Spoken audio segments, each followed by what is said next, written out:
Hi, I'm Ellen Rosenblum, Oregon Attorney General, and I'm co-chair of DAGA, the Democratic Attorney General Association. As the people's attorney, it's our job to look out for and protect the residents of our states. A lot of people have questions right now, so I'm doing this video to try to answer some of those questions and to tell you a little bit about what my colleagues and I are doing as state AGs to protect you during this crisis. In some states, officials are using this crisis to push their ideological agendas and restricting or eliminating access to reproductive care, including abortion. We won't let that happen in Oregon, where we know reproductive health care is essential and that abortion is a time-sensitive decision. I also want women and families to know that Democratic AGs stand with them and are working together to protect rights and access to care nationwide. In early April, 18 of us Democratic AGs filed a brief opposing Texas's directive banning nearly all abortion services in response to COVID-19. And Texas isn't the only state trying to do this. In March, 21 Democratic AGs wrote a letter urging the FDA to allow easier access to safe and legal prescription drugs for medication abortions during the COVID-19 pandemic. In Oregon, we're taking price gouging very seriously. If you see a product that seems unreasonably high-priced, especially compared to before the emergency, whether it's in the local supermarket or online, you should take a picture, if you can, and report it to my office so that we can take action, including obtaining a cease and desist order. Our price gouging hotline is 503-378-8442. We have to protect the fundamental right to vote.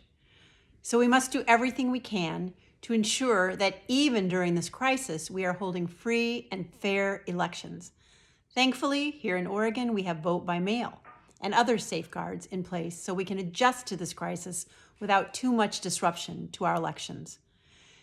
To help ensure fair elections nationally, I joined other Democratic leaders in writing an op-ed for USA Today, stressing the key actions we must take as a country to protect the right to vote, including passing a bill recently introduced by U.S. Senators Wyden and Klobuchar to allow vote by mail and early in-person voting everywhere in the country.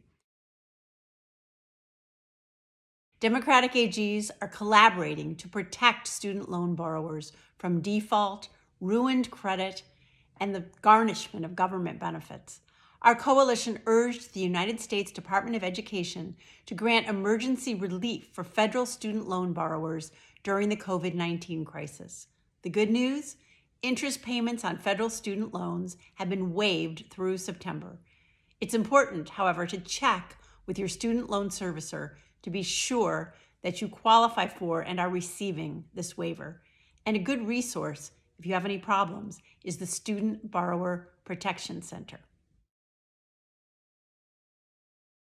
I want you to know that Democratic AGs are here for you and your families, and together, we'll get through this.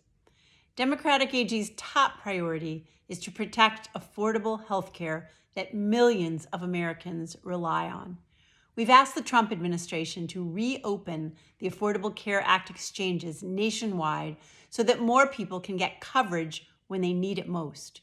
We're also fighting tirelessly against the Trump administration and Republican AGs to protect the Affordable Care Act from attacks in court. Thank you so much for watching. Stay safe, stay healthy, and please continue to observe social distancing and all the hygiene rules, like washing your hands a lot. And if you need help, please reach out to my office or to that of any other state attorney general. We're all in this together. And as the people's attorney, I intend to keep fighting for you.